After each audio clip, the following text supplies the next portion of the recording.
So let's just first start with the basic question, why radiation-free ERCP? The WHO has declared ionizing radiation as a carcinogen, so it's really no different than tobacco or asbestos. So in fact, really, at the entrance to our fluoroscopy suite, we really should have a sign stating that ionizing radiation is carcinogenic. We have studies showing that at a total dose of 1 sievert, there's a 10% increased risk of cancer. 1 sievert is equivalent to 100 CT scans. Now you may think that's a lot of CT scans, but in fact, if you look over the professional life of an individual, 50 years, that would be 2 CT scans per year. And the fact is that the amount of ionizing radiation that our patients are receiving in medicine, it has exploded exponentially. So there has been a more than 7-fold increase in ionizing radiation that our patients are exposed to over a lifetime. The International Commission on Radiological Protection has recommended that the annual effective dose limit in sieverts is 20. That is equivalent to 2 abdominal CT scans per year or 2 ERCPs, because you get about 10 millisieverts per during each ERCP procedure on average. And therefore, our practice is guided by what we call ALARA, as low as reasonably achievable. There is no safe threshold. So any kind of ionizing radiation exposure is cumulative and has some potential harm. In fact, in California, where I practice, they passed what's called the California Radiation Safety Act. That was in 2010. On every procedure that uses ionizing radiation, the report must state the dose area product, and the fluoroscopy time. The ASGE has paid greater attention to radiation safety now, and they put out guidelines in 2021 on radiation and fluoroscopy safety. And I recommend that all of you take a look at that on ways to minimize ionizing radiation in our practice. But really, I'm here to share a personal journey. You see, it's been over 5 years that I have not needed to use, or very rarely needed to use, any fluoroscopy extracting bile duct stones. And it all started when I was a fellow in 1990. I had a patient, 27 years old, 10 weeks pregnant with severe abdominal pain. I saw her before the ERCP procedure. She was in terrible pain. She had fever, her white count was up, bilirubin up, high amylase. At that time, there was no EUS. In fact, the echo endoscope was not yet FDA approved. Ultrasound showed a CBD dilated to 21 millimeters, and that transabdominal ultrasound showed a stone. Now, it looks almost like an EUS. That's because the radiologists were very good back then, and they could see this stone was shadowing. The patient came to ERCP, and we saw a bulging papilla. And I did my very first pre-cut sphincterotomy, and this impacted stone at the papilla popped out. And the patient literally instantaneously became pain-free. And so that's really what ignited my passion for interventional endoscopy. So fast forward 13 years later, now EUS is available in the United States, and I started using EUS-based ERCP initially just in my pregnant patients. We had 10 patients. In 4 of these, no stones were seen on EUS, so they didn't need ERCP, highlighting or underscoring the importance of doing an endoscopic ultrasound before ERCP, so you may be able to avoid ERCP altogether. 6 radiation-free ERCPs, mean stone size 7.4. Then we matched the stones that we removed during ERCP with the stone number and size that we saw on EUS. And here you see an example of that. I just want to share this video with you. This is from that publication. You can see here 3 stones in the CBD, this is using the radioscanning echo endoscope, which we were using routinely back then. Now it's really mostly with the linear. We're performing the sphincterotomy after we aspirated bile into our sphincterotome to confirm that we were in the bile duct. We haven't used any radiation, and now we're extracting the stones with a Dormia basket. And we're pulling out the stones sequentially. I'm going to highlight this technique in just a moment. So there you saw number 1, and now you see number 2 coming, and to follow, you'll see also number 3. There they are, 3 stones, matched with what we saw on EUS. 3 years later, we expanded our practice to now all patients with uncomplicated CBD stones. And we started with freehand CBD cannulation with a sphincterotome, aspirated bile, and then we extracted the stones using the open basket sweep technique, and then confirmed that the patient was stone-free with the flush-to-gush technique, to be shown in just a moment. And sometimes we also did intraductal ultrasound. Now, if we failed cannulation according to the 551 rule that you heard about earlier, then we performed a pre-cut and then proceeded with the ERCP. 61 patients with suspected stones, EUS showing no stones in 38%. So again, we're seeing this recurring number. 30 to 40% of the patients referred for a suspected stone don't have a stone and don't need an ERCP. In these 31 patients, high success rate of 84%, and in a small number, we needed some fluoroscopy, just brief taps on the fluoro pedal to guide the procedure. Now, the open basket sweep technique, here we're using the open basket in a different way than the basket was conceived. It was conceived to capture the stone, grab it, close the basket, and then pull the stone out. Here we're using the basket like a net to catch the stone in the net. So we trawl with an open basket while aspirating bile, and then finally we straddle the open basket across the post-sphincterotomy ampulla. You see that here. So we're prying open the ampulla, holding it open, sucking bile to catch any residual stones into the basket.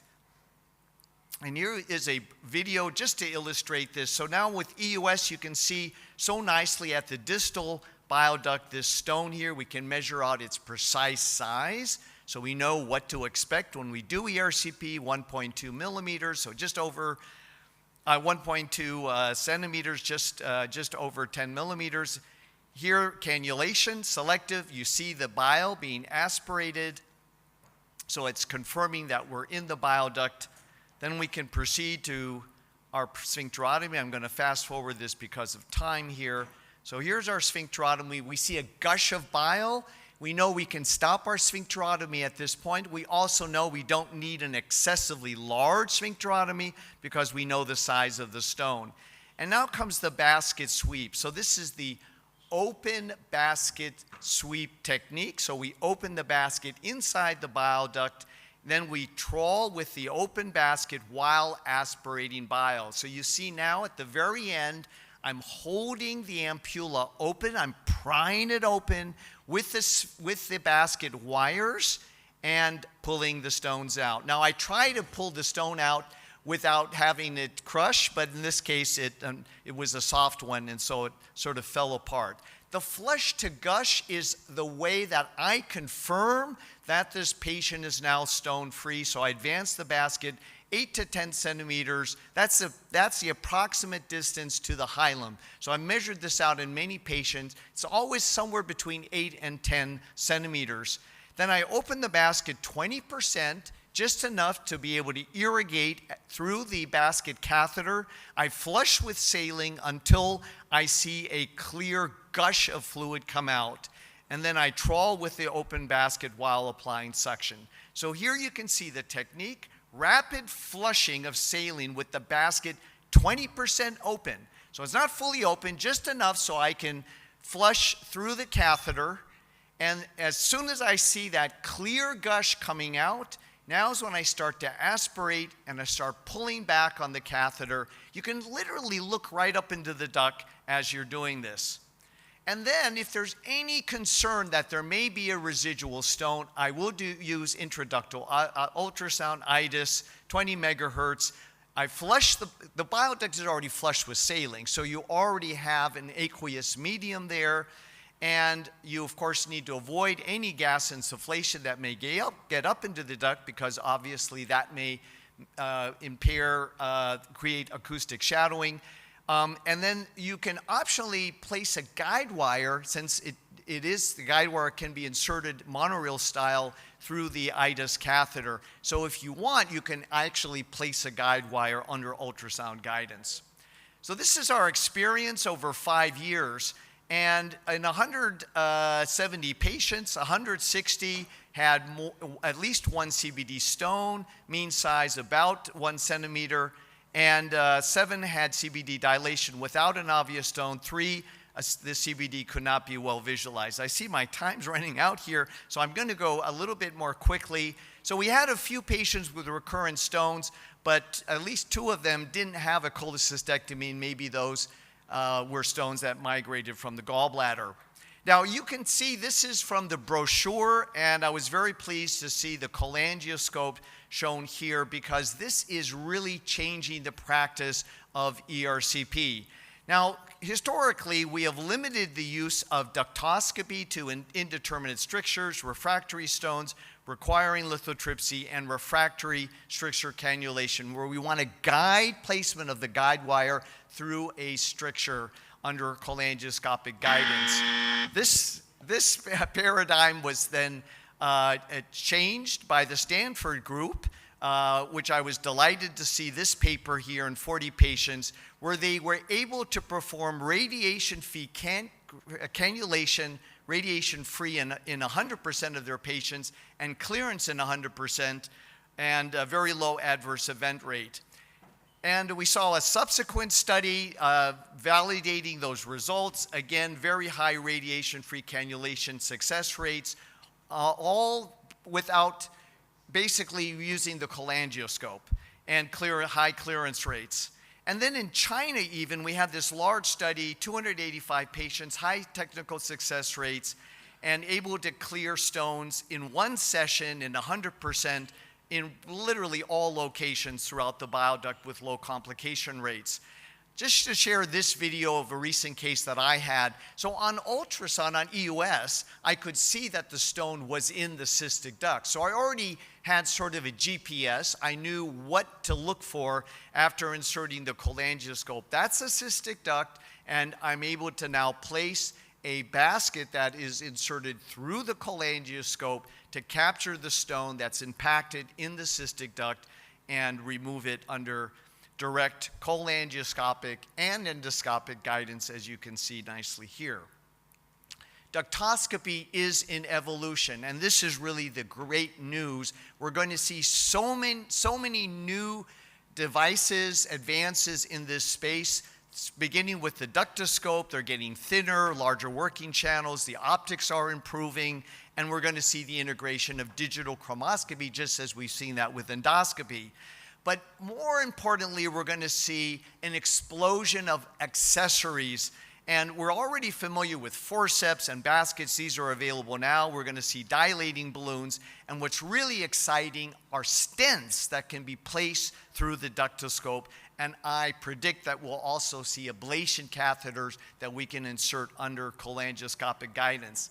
A 7 French cholangioscope is available now with a 0.8 working channel, and you can advance this cholangioscope to the very end of the bile duct, as you can see here. So really, there is no part of the duct that remains unexplored. A larger channel cholangioscope 2.0 will enable the placement of a stent. Let's go backwards so I can show this video. Under ductoscopic guidance. So this is really no different than the way you place a stent in the esophagus today. Usually you're not using fluoroscopy. You're placing that esophageal stent under endoscopic guidance. You know exactly where the distal and the proximal ends of the stricture are. So it really allows you to tailor the placement of the stent precisely to the endoscopic appearance. HGS-assisted cholangioscopy is also gaining popularity. I've used this a number of times now. We use the HGS as a port to guide the entry of our cholangioscope.